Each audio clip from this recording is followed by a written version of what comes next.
we don't, and moreover, uh, the the deity of Ugra Narasimha, we don't make for anyone, because he said if you don't worship Ugra Narasimha properly, then even we get punished by Lord Narasimha. So they refused, and Atmananda Prabhu, he went looking for some other families, but nobody was willing to make Ugra Narasimha. So again, he went to the same devotee, same person. He said, please, we desperately need Lord Narasimha. You please make arrangement. And he said, okay, I'll ask my guru. So after a few days, Atmananda again approached him and he said, did you ask your guru? He said, yes, I asked my guru, and my guru told me that you can make the deity for ISKCON devotees because they worship the deities very nicely. So you can make for them. And, so then Atmananda said, but how about the size? He said, okay, I'll make the size also for you. Whatever size you want, I'll make that size. So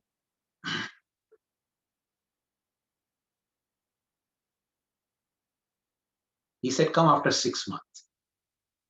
Atmananda Prabhu said, okay, I'll come after 6 months. He gave some money, in advance. And after 6 months, Atmananda Prabhu went to the person and he said, where's the deity? He said, what deity? I haven't even started carving the deity. He said, but you told that after 6 months it will be ready. He said, yes, it would be ready only if I find appropriate stone. And Atmananda said, what stone? There's so many stones. I can arrange a stone for you. He said, no, not like this. The deities are carved from a specific stone called living stone. And Atmananda said, that was surprise for me. When he said, living stone, Atmananda is from South India, but he didn't know that. He said, living stone, what is living stone? So he said, living stone is a stone which has life in it. And it grows. With the passing of years, the stone actually grows in size. So Atmananda said, but how do you know that it's a living stone? He said, there's the one particular bug who eats this living stone.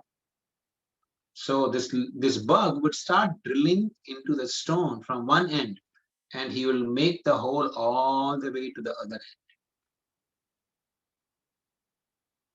And that's how we know that this is a living stone. And we make the deities from that stone. And Atmananda said, all right, so when should I come? He said, come after a few months. So Atmananda went again, and again he said, no, we haven't found the stone yet. Come after a few months. So by now, Atmananda was thinking, I don't know when this person will give the deities. So though he was told to come after a few months, he didn't go because he had no faith that they will be still done. He thought, he'll again come after a few months. So in the meantime, the person called. He called Atmananda. He said, please come and take your deities. He's burning the whole village here. So Atmananda, went there and he asked the person, what happened? You said that it'll take time, and I thought it will not be ready. He said, no, it is ready. And generally we do not open their eyes, but I happened to open his eyes, and I installed him in the home, and I was worshipping him, thinking that you will come and you will take it. But one time I had to go out for some work.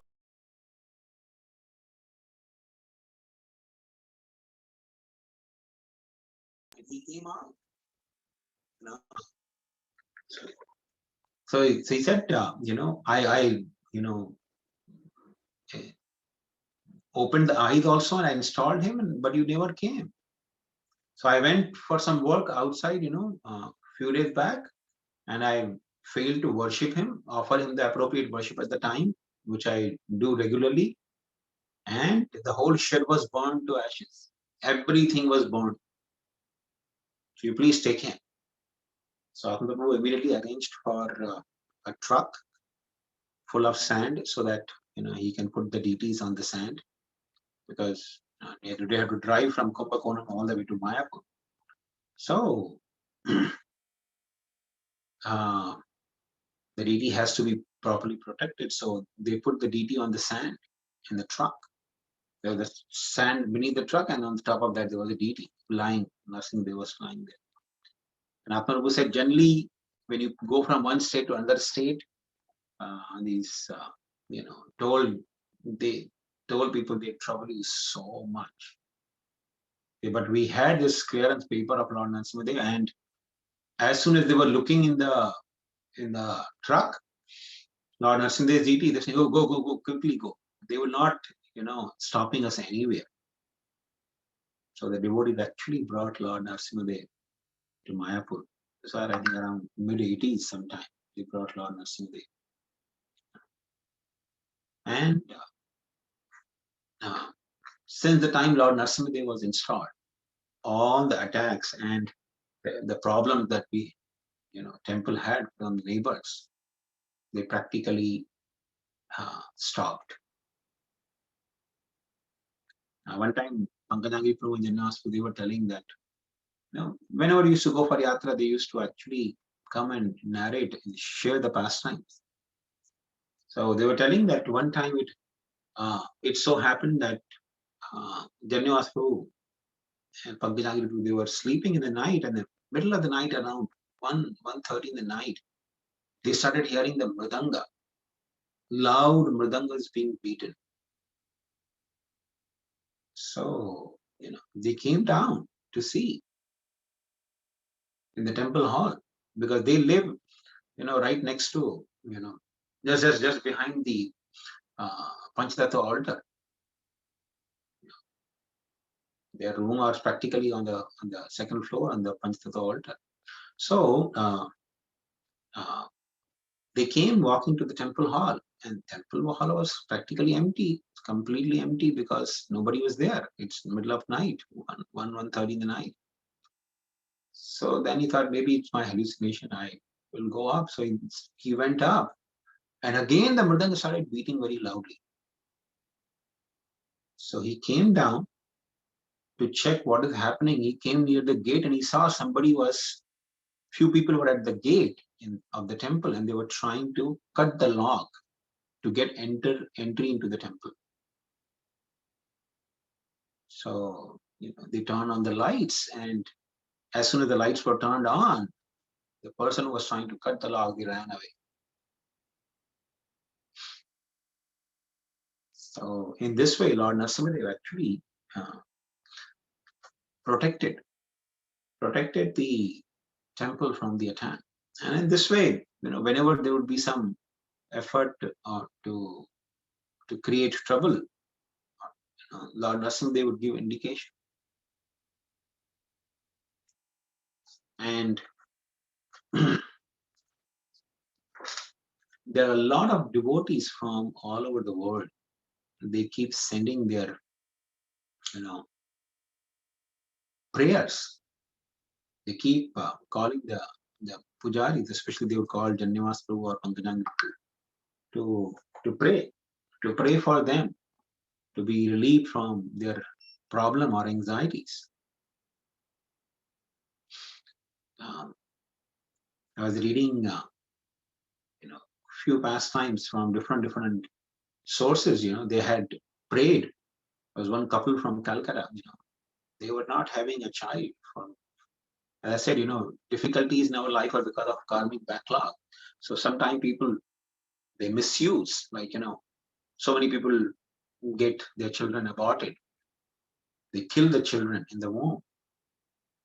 So when a person kills a child in the womb, they develop the karmic backlog of not having child in the future lives. That means I'm so desperate to not have a child that I'm willing to even kill the child. So the nature says, okay, the next life you are deprived of having any children. So then, this is nothing but a karmic backlog. So there was one couple who was having a lot of difficulties. They were not having child. They were going from doctor to doctor. They were insulin treatment. They were wealthy background, but no child. So they happened to visit Calcutta. They happened to visit actually Mayapur. And they, heard about Narasimha. That Narasimha is actually Jagrat Narasimha. That means the deity of Lord Narasimha is reciprocating. If you offer prayers and worship to him, he reciprocates. So they prayed.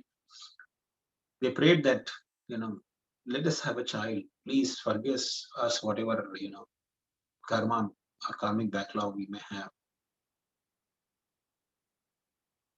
And they performed worship and went away. So, one of the devotees, because they became well-wishers. So one of the devotees was actually visiting Calcutta. They used to live in Calcutta. So he visited them and he saw they were actually blessed with a child. And then they narrated that after we did the puja of Lord Narasimha in Mayapur, and although the doctors had clearly mentioned to them that there is no possibility in this lifetime they can conceive child, but the lady conceived the child and they had a child. The child was also there when the devotee visited them.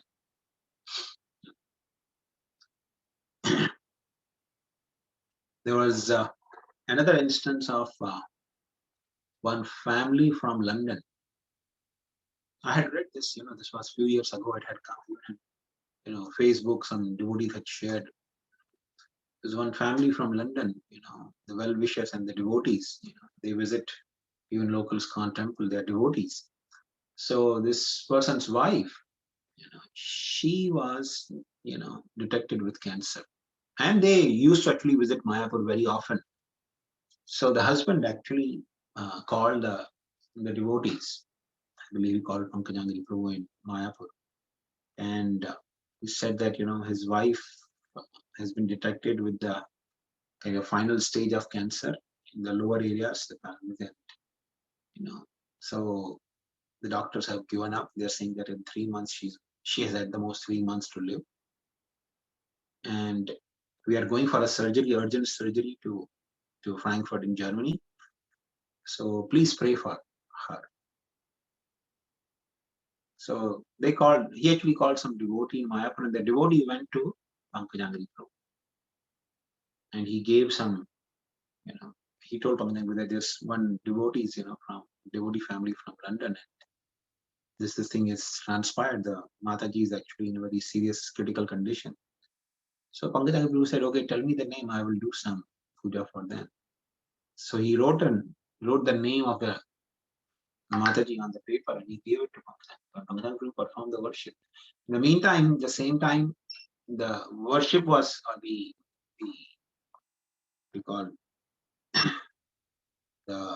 surgery was being performed on the Mataji in London. So after the surgery was performed, she was dispatched from the hospital, and the doctor said, it is pretty serious. It has spread in all parts of the body, the cancer, and there's no hope. And the Mataji, she actually told her husband that when they were doing surgery, I had a dream of Lord Narasimha. Prahlad Maharaj came and he was telling me the glories of Lord Narasimha.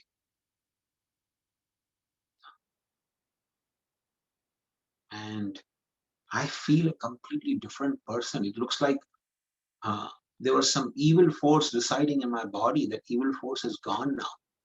I'm feeling completely different person now. So when they reached London and they went for, checkup, and the doctor was completely shocked because they were treating her for, some considerable amount of time. they couldn't find any trace of cancer. They called up Germany and they told the doctors in Germany also gave up the hope. So they told the doctors in Germany that, are you sure she had the cancer? He said, yes, she was a hopeless case. And when the doctors shared the news that she has no trace of cancer now, they were completely shocked on this. They said, how that can be possible? Because there is no possibility of recovering. There's no possibility of curing this disease. The kind of cancer had spread in her body, there's no possibility. So they started doing some study on her body, that how is it that she got cured of the cancer. But they don't realize that beyond this medical science, there is divine protector, Lord Narasimha. He does the surgery with his nails. He can, when he does surgery, he can actually eradicate any kind of tumor, any kind of diseases from the body simply by his merciful glance, even simply by his sweet will. He can remove all the distress of the Vaishnavas or the devotees.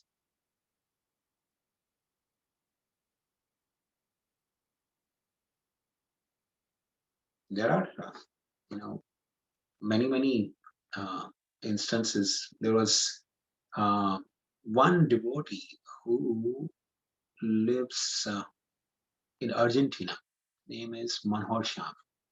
So this Manhor Sham devotee, his mother, she worships her Narasimha of Mayapur. So one time when, in Argentina, there was a fire, forest fire.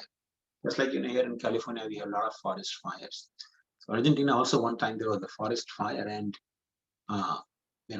the local authority, they were evacuating everyone. They said, just leave the homes because everything's going to practically burn. So Manosham Prabhu's mother, she packed up everything in the home, whatever she could put in the car. But when you know such a situation, you know that when you come back, or you may not come back in that home again because the home will be burned to ashes. So she picked up whatever she could from the home and put it in the car.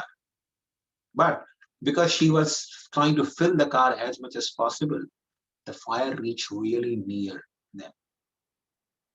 And so much so that the whole wall of fire to the exit where she was supposed to exit road, just 20 meters from there, she could see the flames of fire. Just imagine 20 meters from your home, the fire has reached, and all around there is a forest fire. So she couldn't even get out of the home. So she could see that the wind was bringing the flame towards their home. The wind was flowing in the home, in the direction of their home. And the flames, almost like 20 feet high flames, were coming, raging towards their home. So she started calling out loudly, Narasimha. And when she started calling out loud Narasimha's name, to her great amazement, the forest fire's wind, direction of the wind changed. The flames started going in the other direction. They never came towards their home. And finally, so much so that they didn't have to even leave home. They were protected and their home was also protected.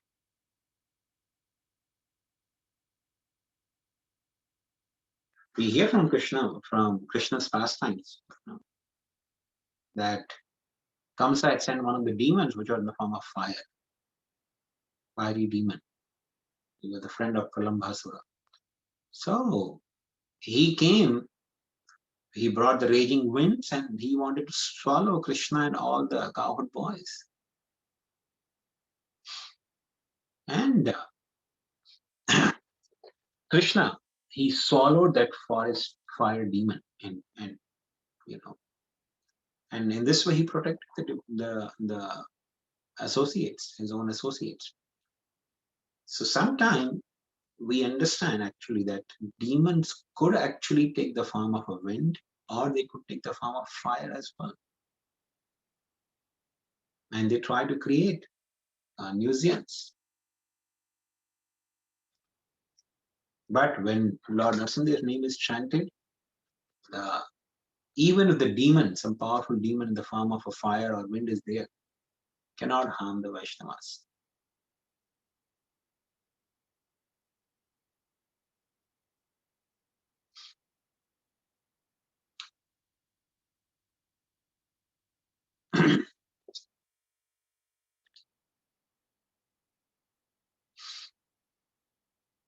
So Lord Narasimhadev, not that only the pages of Srimad Bhagavatam, Lord Narasimhadev appears to protect Prahlad Maharaj.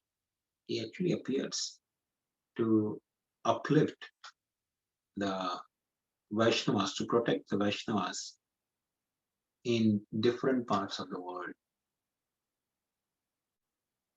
I remember many, many years ago, when I was in Chapati temple, we had one, couple visited from Russia. Devotees from Russia, they visited. So there was this one couple. They came to visit and they were sharing, because this was in early 90s, that they visited, early or mid 90s, I think they came to Chapati.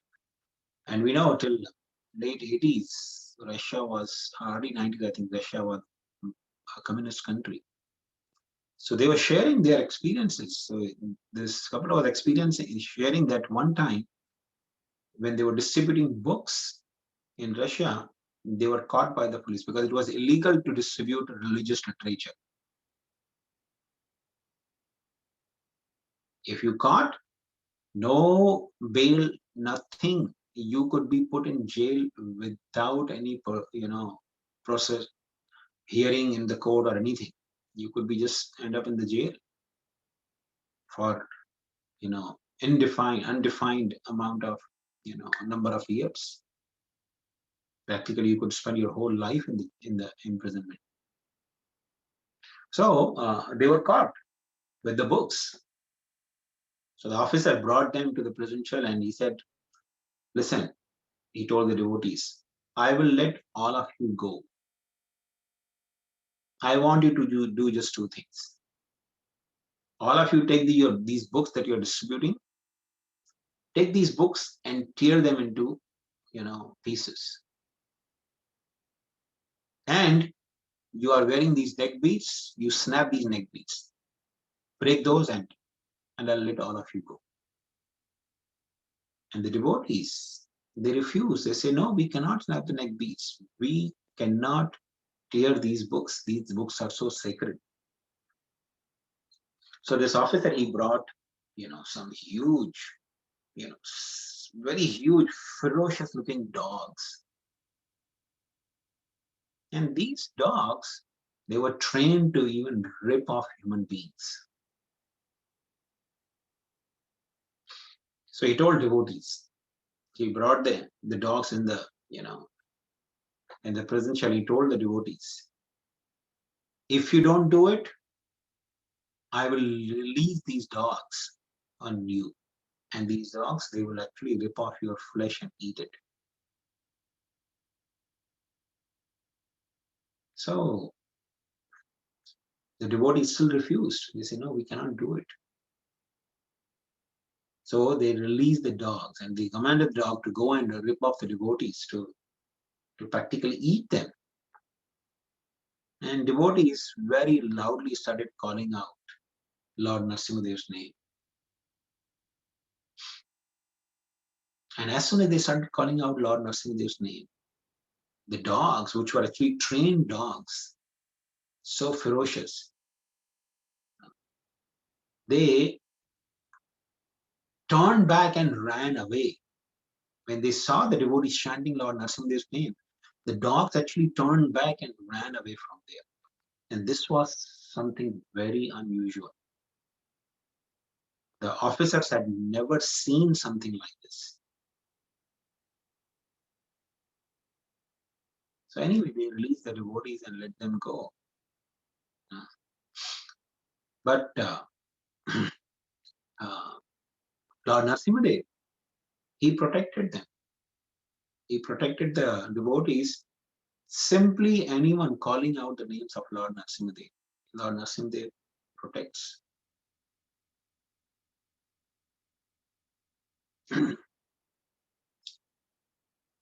In the Pastimes of Sripad Shankaracharya, there's a very beautiful instance.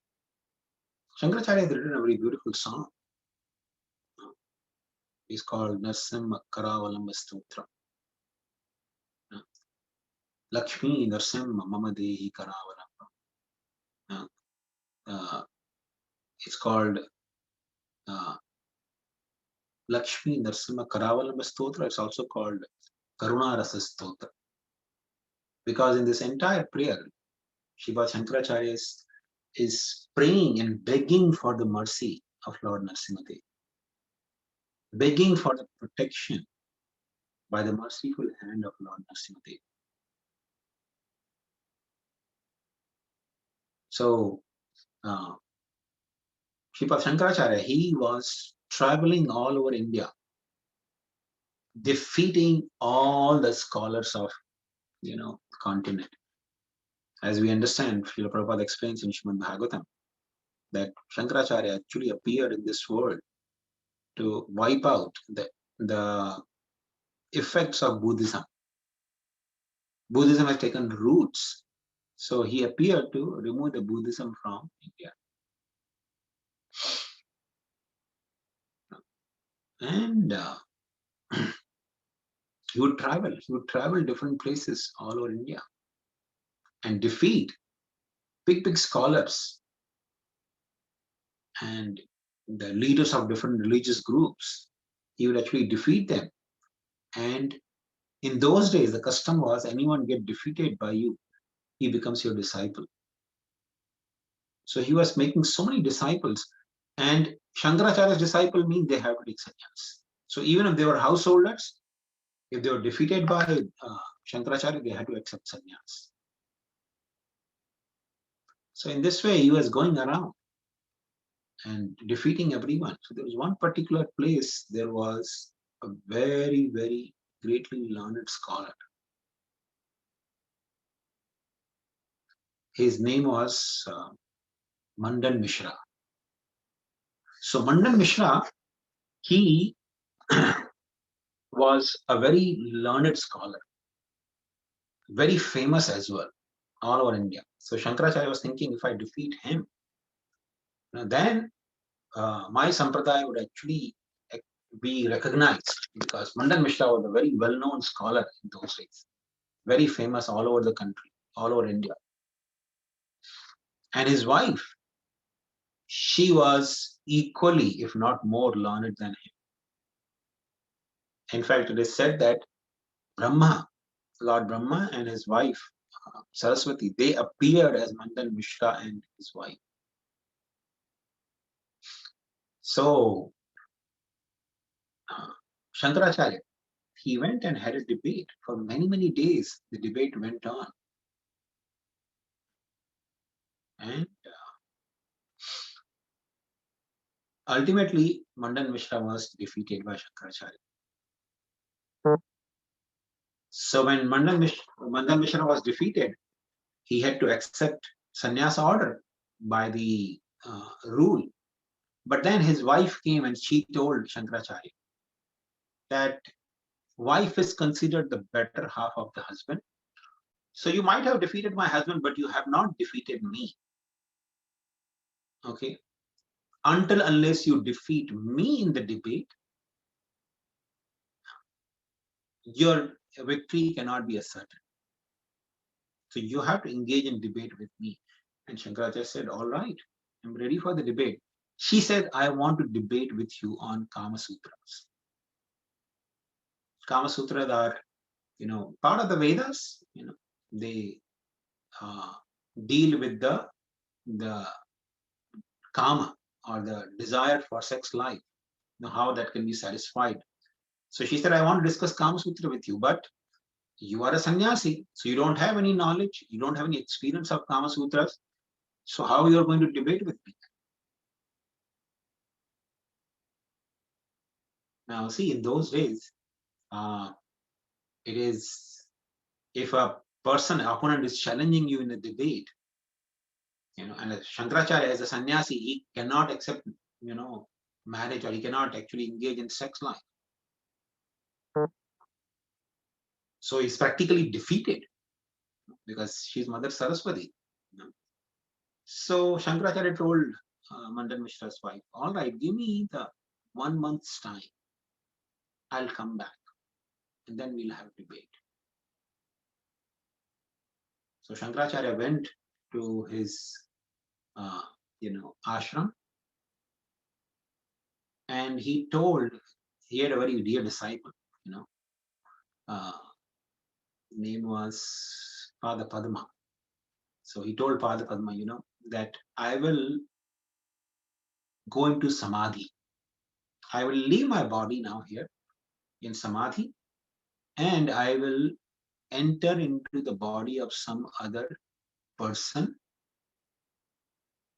And through that body, I will learn and experience Kama Sutras, so that I can debate with Mandan Mishra's wife. So you protect my body, preserve my body and protect it. If in case you feel any fear that you're not able to protect my body, then chant this mantra. I will come back immediately in the body. So Shankaracharya, he went into samadhi, he left his body. And in those days, the king of the country, he died. The king was actually very ruthless, very, very cruel person, and very lusty as well. So he had many, many queens and many maid servants in his palace. But he was very cruel and very hard. Everybody was afraid of him. So he died. So Shankaracharya entered into his body. Because king's body means he will have ample opportunity to experience what he wanted to experience. So Shankaracharya, when the king revived from the dead, although the minister never thought that the king is dead, but then he revived. The minister realized that the king has become so just, so kind, and he performs the administrative duties so expertly. They all understood. They were not fools, So they understood. Like, nowadays you see sometime in the hospital, it happens that the person passes away and then they try to give some current or electric shock and the person comes back. They think, oh, the person came back from dead. But these ministers, they were not fooled. They were seeing complete transformation in the person. The king was not behaving as he used to behave before. So they understood that there must be some great siddha or yogi. He has entered into the body of the king. And the minister, they liked it, that this king is so nice, he should continue. So they sent the soldiers all over the country to find out if there is any yogis or some, sage's body is being preserved in the kingdom. So the soldiers were going from monastery to monastery. They finally came to the monastery where Padma was protecting the body of Shankaracharya, and there they were informed the minister. The ministers came. They gave order, immediately put the body on fire, so that the yogi or the Siddha Purusha, he cannot come back. Shankaracharya cannot come back from that king's body. So they put the body on the funeral fire and set the body on the fire. And that moment, Padma, he chanted this mantra. And Shankaracharya immediately returned to his body. But because the funeral pyre was already set on the fire, so his hands got blistered in the fire. And that time, Shankaracharya composed this prayer. Lakshmi Narasimha Karavalamba Stotram. So in this way, Shankaracharya was protected. And then he went, of course, and discussed with Mandan Mishra's wife and defeated. She was also defeated, and Mandan Mishra became officially the disciple of Shankaracharya, and he took sannyas. There's another instance in Shankaracharya's life that there was one Kapali. Kapali was actually like a tantric who performs black rites. He follows the tantra shastra of left wing. Vama tantras. So he was a very sinful and wicked person. One time he approached Sripad Shankaracharya and he fell at the feet of Shankaracharya saying that, my dear sir, I have come with a similar request what Dadichi Muni was approached by the demigods with. Then he started quoting from Bhagavatam that just as demigods, they approached Dadichi Muni, for his body. And Dadichi Muni gave up his body for the welfare of the demigods. Similarly, I have come to you.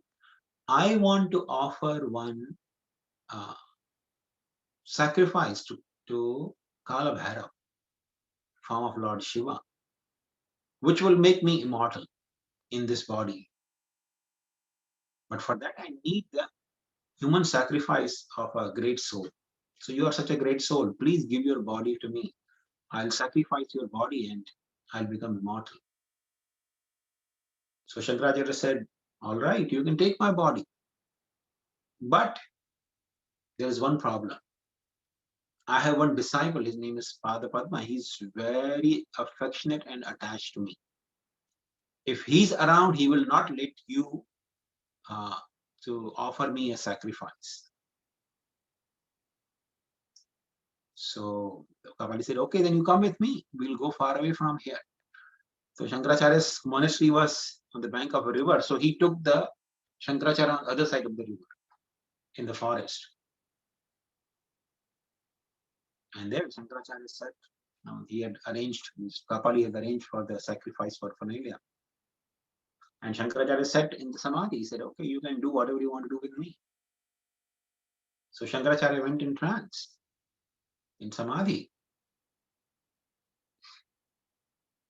And this Kapali, he started performing his rituals.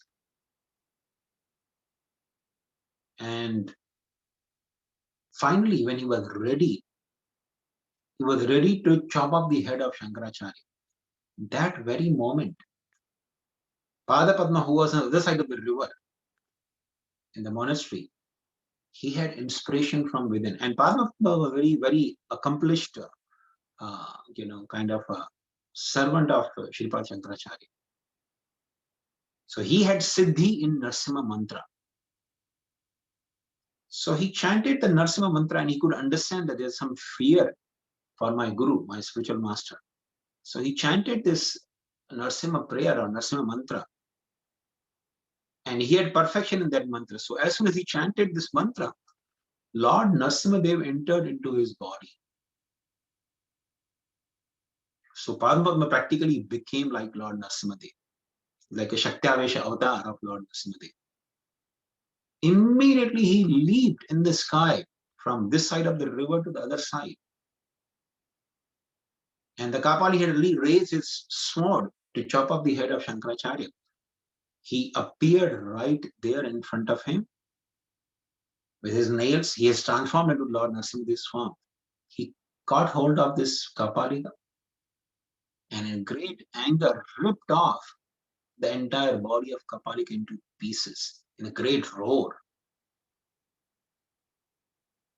So Shankaracharya, when he heard the loud roaring, he actually opened the eyes. And when he opened the eyes, he saw Lord Narasimhadev standing in front of him. And Kapali was not to be found because he was shredded into pieces. Narasimha was smeared with the blood, and Kapali was lying around in different pieces. So sometimes some say that was the time when Shankaracharya composed this Karavalamba Stotra, the glorification of Lord Narasimha for protection. And this entire prayer of Karavalamba Stotram, Shankaracharya is explaining how this material existence is so fearsome. Like one of the words he says, Samsara Sarpa Vishadiktra Mahogrativran Damshragra Koti Paridashta Vinashta Murte Nagari Vahana Sudhabdi Nivasa Shaure Lakshmi Narasimha Mamadehi Karavalambam. He says, my dear Lord Narasimha, Lakshmi Narasimha, please give me protection of your lotus hands. Lakshmi Narasimha Mamadehi Karavalambam. Give me shelter at your lotus hands. And he says, Samsara Sarpa. This material existence is like a sarpa. Sarpa means a snake with poisonous fangs. That's called sarpa. Samsara Sarpa Vishuddhitra Mahogratibra. His Visha is Mahaugra. Mahaugra means very, very fearsome. And Tibra, it's also very intense poison. Samsara Sarpa Vishuddhitra Mahogratibra. So the samsara is like a sarpa with very, very intense and deadly poison. So see, a serpent generally injects the poison through the fangs. The serpent generally has fangs, 2 fangs beneath and 2 fangs above, 4 fangs. So through those 4 fangs, the snake, when the bites, they inject the poison in the body to whom they bit. So here, Shankaracharya says, Damshtragra Koti. Damshtra Agra means the tips of those fangs this serp has is Koti, million. They don't have only 2 or 4 fangs. This sarpa has millions and millions. Koti means crores, 10 million is 1 koti. So this serpent has millions and millions of fangs. Damshragra Koti. Paridashta Vinashta Murte. And when this sarpa bites me, what happens? Vinashta Murte. Murti means our constitutional form. Jivara Swarupa Hoy Nitya Krishna Das. We are eternal servants of Krishna. So, Damshtragra Koti Paridashta Vinashta Murte. When this sarpa bites me, due to the influence of the intense poison, Vinashta Murte, my constitutional position, I completely forget. I forget who I am. I start identifying myself with this body. I have no remembrance or trace of who I am. This is the impact, or this is the intensity of the poison of this material existence.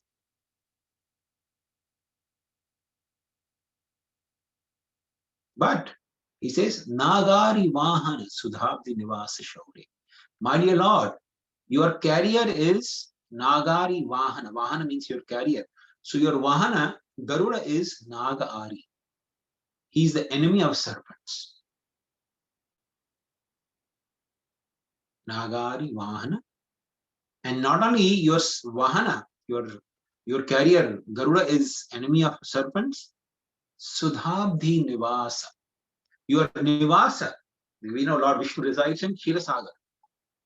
So Kshirosagar is a place where they churned the milk ocean and they took out the nectar. So he said Sudha. Sudha is called nectar. Sudha Abdi Nivasa. My dear Lord, you reside on Sudha Abdi. You reside on the ocean of nectar. Because, somebody Lord Narasimhadev may ask, okay, all right, my Vahana is enemy of serpents, but you're already bitten by, serpent. He can kill the serpent, but you already bitten by the serpent, so you're going to die. He said, no, Sudhapti Nivasya, your residence is on the ocean of Sudha, nectar. So you can easily deliver me from the poisonous effects of this serpent.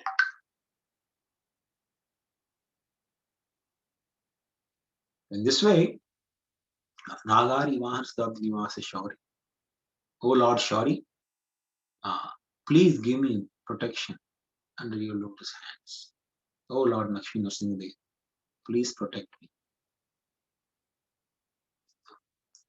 So in this way, Lord Narasimhadev actually protects his devotees.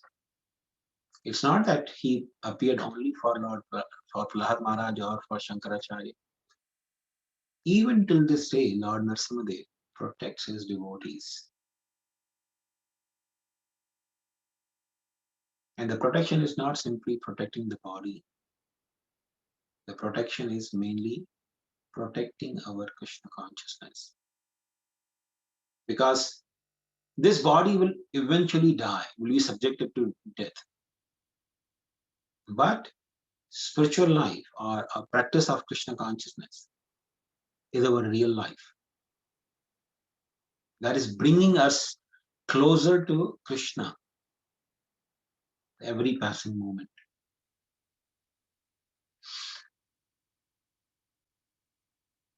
So, in this way, anyone who seeks protection of Lord Narasimhadev on this auspicious occasion is Narasimha Caturdasi. Our Vaishnava Acharyas have explained that we cannot approach the Lord directly. We can approach the Lord only through parampara system and ultimately through our Guru. In fact, when we do offering, bhoga offering every day to the deities in our home, the mood is supposed to be that we are not offering to the deities, we are offering it to the spiritual master. We are offering to Guru. We offer to Guru and pray to Guru, my dear Guru, please accept this preparation. And you offer it to the deities. You offer it to Lord Narasimha. You offer it to, the Radha Shyam Sundara, Jagannath Baldev Subhadramai. And when they take the satisfaction, you honor that Mahaprasad and let us take your Mahaprasad. This is supposed to be the mood in which we do offering. But Vaishnava Acharyas have explained that on the appearance day of the Lord and the appearance day of the Vaishnava Acharyas, the time when we can directly approach them. We can approach them and pray for their mercy.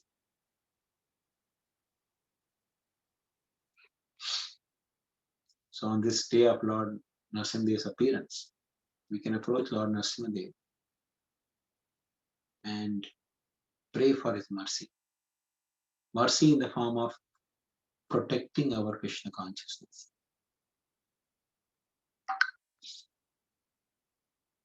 And a couple of weeks or few days ago, I think a couple of weeks ago, we had one of the dear servants of Lord Narasimha, Pankajangri Prabhu, who was actually the head pujari of Lord Narasimha in Mayapur. He left this world. It's actually very interesting. His health situation was not improving, so they took him to Kolkata. Now, if your health situation is not improving, I have heard, I remember about a week ago, one of our office colleagues, she was affected with COVID.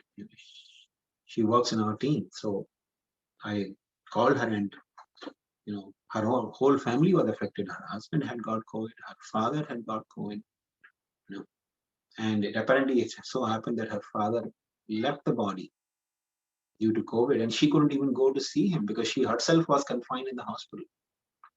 Her husband was discharged from the hospital after, almost like 15 days confinement. So he was confined in the home. He couldn't go to see his wife. He couldn't go to see the father-in-law. It was a very intense situation. And when I was talking to this lady, she was crying, constantly crying and weeping, fearful. What will happen to me? What will happen to my husband? My father is already gone.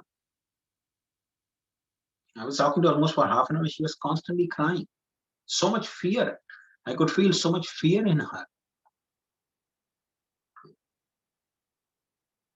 But Pankajani Prabhu, he was taken to Kolkata.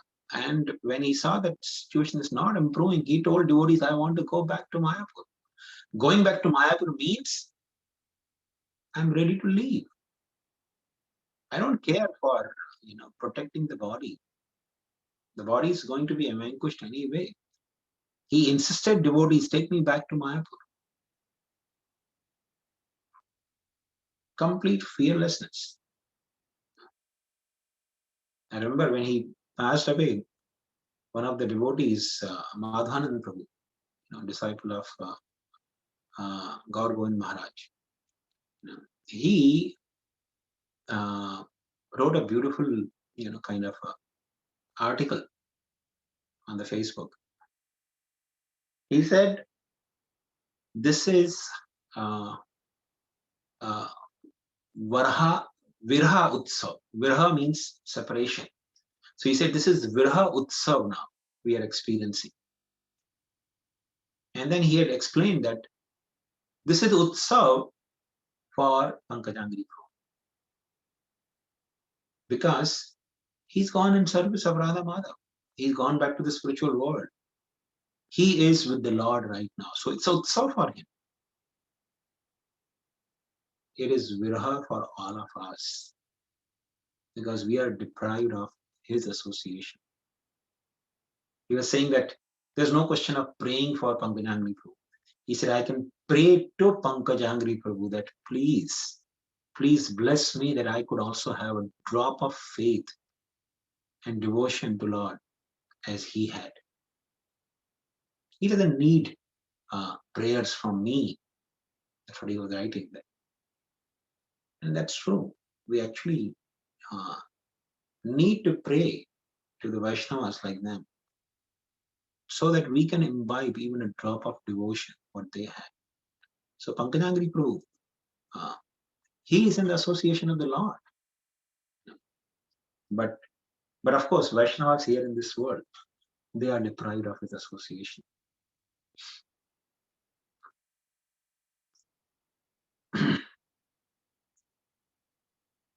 Some devotee had shared, one beautiful pastime that he had gone with Pankajangri Prabhu to Vrindavan.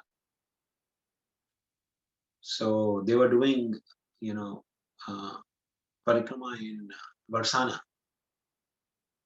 So Pankajangri Prabhu always carried some prasad for, so many beggars come, especially when you're going to Dham. So many beggars come, so he always carried some prasad with him. So he was carrying some toffees for children in his bag. So one child came and he took out one toffee and gave it to him. So you know how children are, especially in Vrindavan, Varsana, if you are going. So the child went and he showed to other children, and so many children came. So Pankajangri was giving to all the children, and finally all the children were given, and in the last one girl came. She said, Baba, give me also. So Pankajangri Prabhu put his hand in the bag, but in the meantime he told the girl, say Hare Krishna, chant Krishna's name. Bolo, Krishna bolo. So in the meantime he put his hand and he wanted to take out one toffee, but few toffees came out and fell from his hand now. And this girl was chanting Radhe Radhe. She was saying Radhe Radhe. And Pankajangri was telling him, chant Krishna, bolo, Hare Krishna. So this girl, as soon as the toffees fell down, she really picked up. She grabbed all the toffees. And she told Pankajangri Prabhu, this is Varsana. And Here, if you simply chant the names of Radharani, you get much, much more than you want to. She showed him toffees. See, I got so many. So Pankaj was shocked, seeing the simple love and faith of this girl. So she was running away with the toffees. Pankaj with great humility, he told her, please pray to your Radharani for me also. Just imagine. He felt so moved by that gesture that he was telling this girl that please pray to your Radharani for me as well. So we can imagine how much love and faith he had. And of course, when I heard that he left this world, I was thinking of Jannimas Prabhu. The whole life they have lived together. They are like two bodies but one soul. So I was thinking about Jannimas Prabhu, what must be his condition, how much separation he must be feeling from Pankanandi Prabhu. I mean, I remember a few times visiting them, in their room. In the, they live, right behind the Panchatattva's altar. So I remember whenever I visited them there in the room, they both were sitting together and reading Prabhupada's books. One time I went and they were actually reading Baldev Vidyabhushan's commentary on Bhagavad Gita. They were sitting together. They were like, I mean, I don't remember even whenever the yatras and all they came, for Mayapur yatra, whenever we went, they both would come together. They were like inseparable.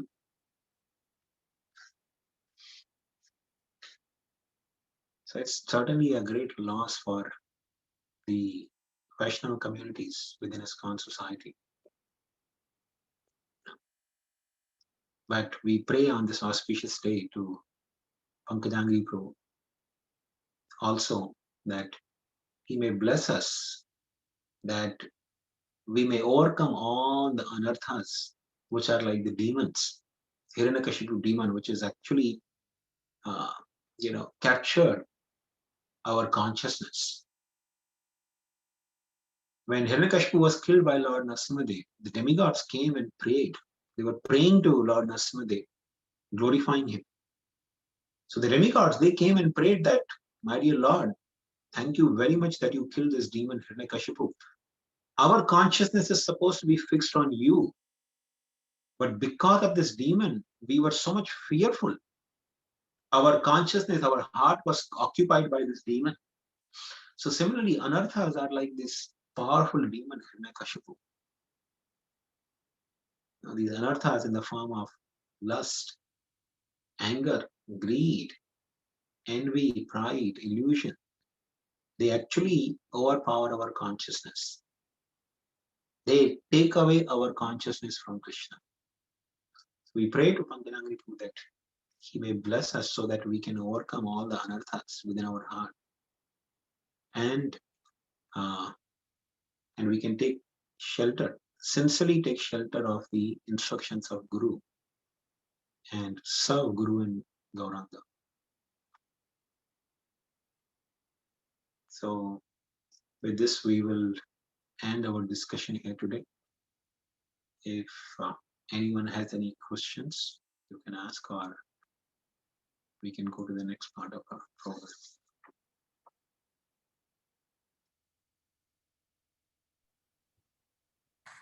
Thank you so very much, Shankarananda Prabhu, for a beautiful, beautiful talk and enchanting pastimes of Mayapur Narasimhadev and few unheard pastimes was so beautifully narrated, and they were so faith-giving pastimes, especially the pastime of Lord's appearance Mayapur Narasimha's appearance. That was so beautiful. So thank you for that, and also for beautiful meditation on the prayer written by Shankaracharya. So that was really, really beautiful. What more we could ask on this beautiful day than that. So thank you. And also how you beautifully ended saying, how and what we should pray on this day. And, more than our body, it's important that we ask for the protection for our Krishna consciousness. And the point you made that on the days of appearance of, Vaishnavas and Lord, we can directly go. So there's a free access, there is open access. We can ask Lord for the protection and also pray to Pankajangri Prabhu, his very, very dear devotee who is with the Lord for sure at this point. So we are very, very grateful, Prabhuji, for making our Narasimha Caturdasi very, very special by giving us your association and a beautiful, beautiful talk. So thank you. And I have one more request. As in Eastern Standard Time Zone, we are about to hit dusk. So it's the time when Lord appears, and it's almost sunsetting beautifully. And we we have one last request. If you can, pray the Narasimha prayers on behalf of all of us, we can follow along on mute, and then we can pray for appearance of Lord within our hearts with this prayer, and we can end our talk. Sure. Just give me 1 second. I'll grab the mridanga and we can start. Yes, Prabhuji, that would be wonderful. Just give me a second.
You're welcome.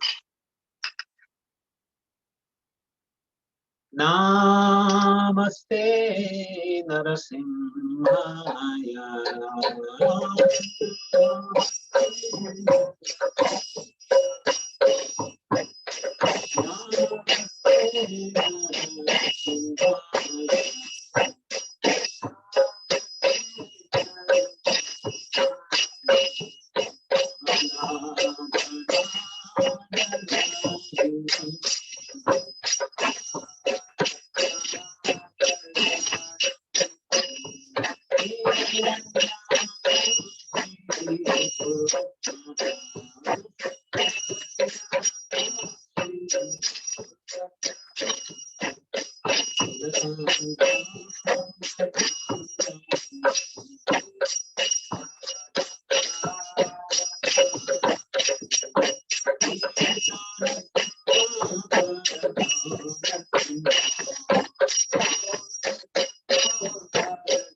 Thank you very much, Divinam Prabhu, and all the devotees for giving me an opportunity to serve all the Vaishnavas and remember the pastimes of Lord Narasimha. Thank you, Prabhu.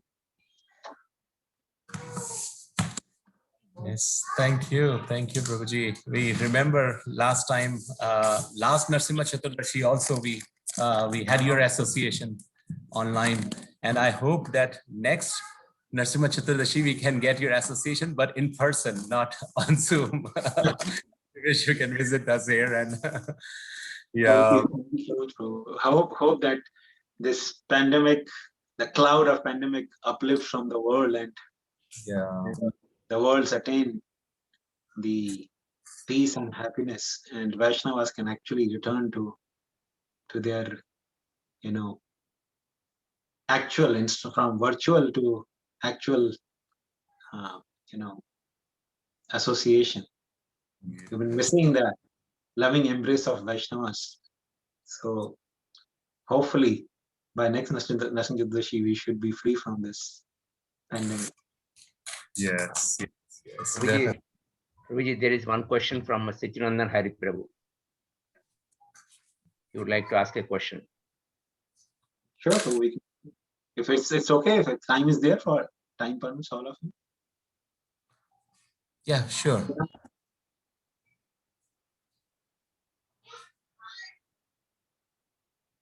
Go ahead, Prabhu. Shamkar Prabhu, you got the question or he's going to ask? No, he said he was going to ask a question. He mentioned in the chat window. Seems he has a question. I don't know if he's there. Sachinanda Hari Prabhu? Unable to mute. Okay, hold on. Saying unable to mute him.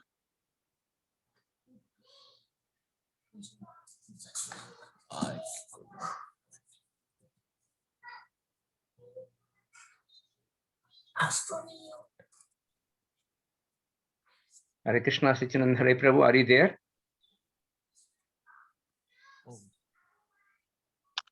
Okay, go ahead, Prabhuji. Jai, thank you, Prabhuji. Thank you, Shankarananda Prabhuji. Please accept my humble obeisances. Thank you for such a wonderful class, Prabhuji.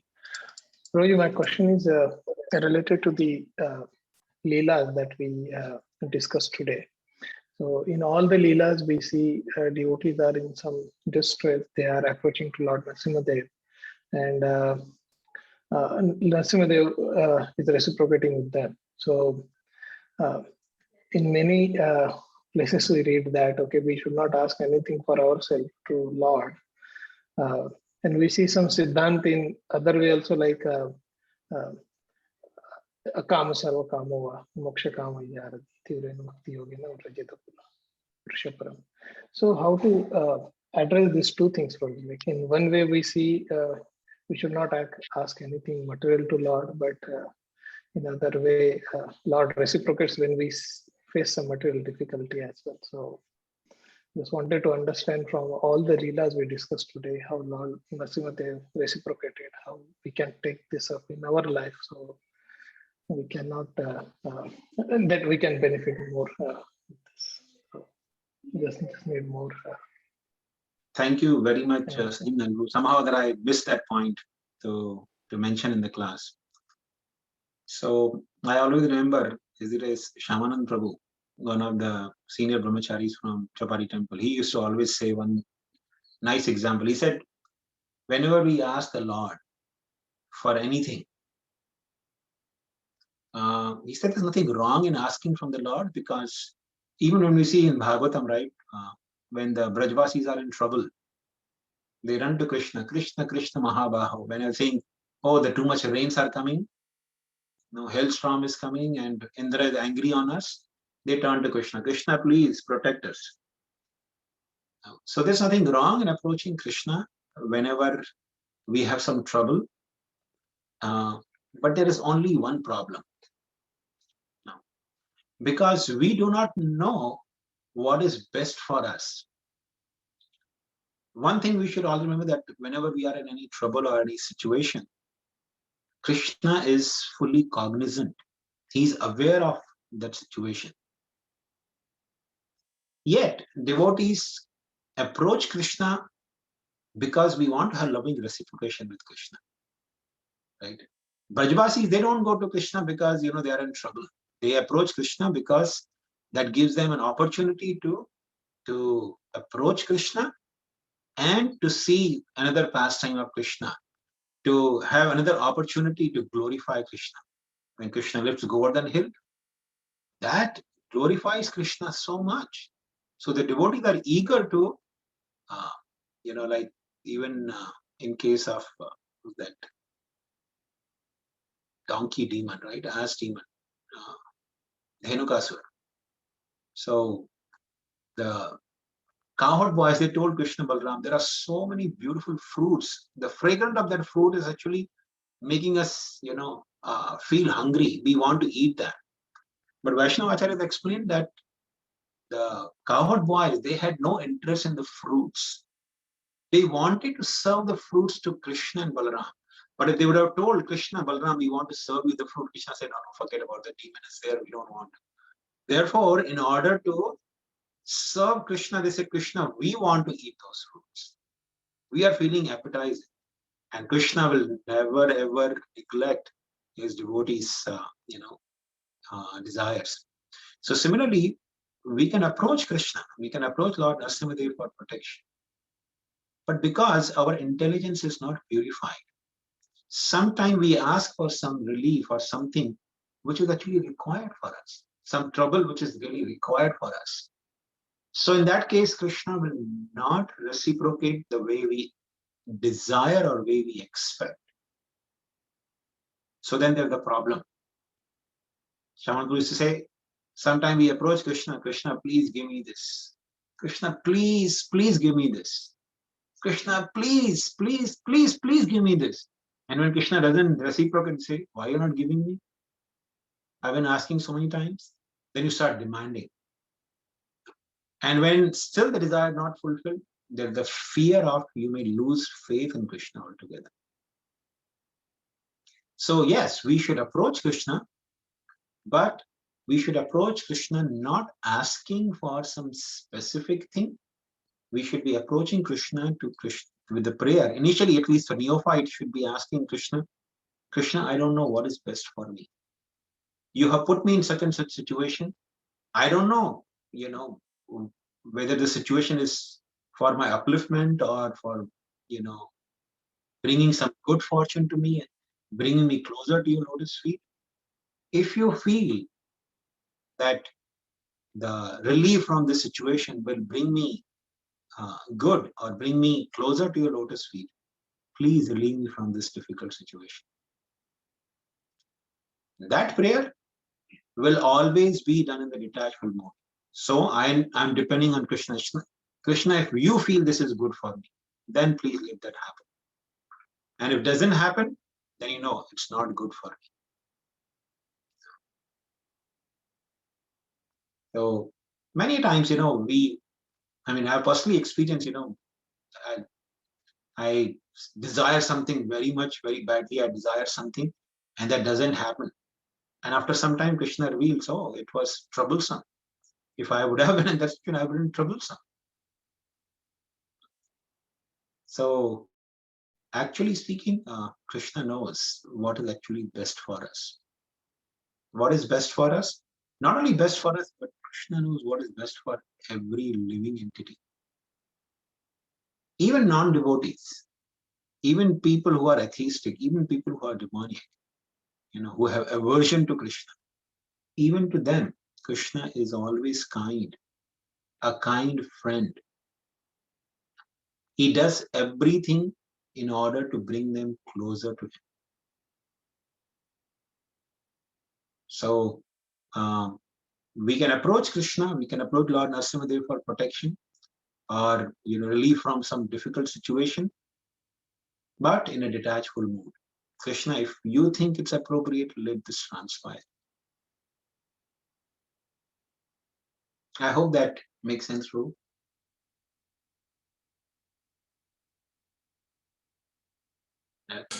Thank you very much, Prabhu. Jai, what a wonderful question and what an excellent answer. So it's almost 7:45 here. So respecting everyone's time, we end here. And again, wishing everyone a very happy Narasimha Caturdasi and thank His Grace Shankarananda Prabhu on behalf of all the devotees here for his wonderful association and time he spent with us. So thank you very much, Prabhu. Thank you very much. वाञ्छाकल्पतरुभ्यश्च कृपा सिन्धुभ्यः च पतितानां पावनेभ्यो वैष्णवेभ्यो अनन्तकोटि वैष्णव वृन्द की जय। Prabhupada. Shridev भगवान की जय। Shankarananda Prabhu ji ki jai. Lady,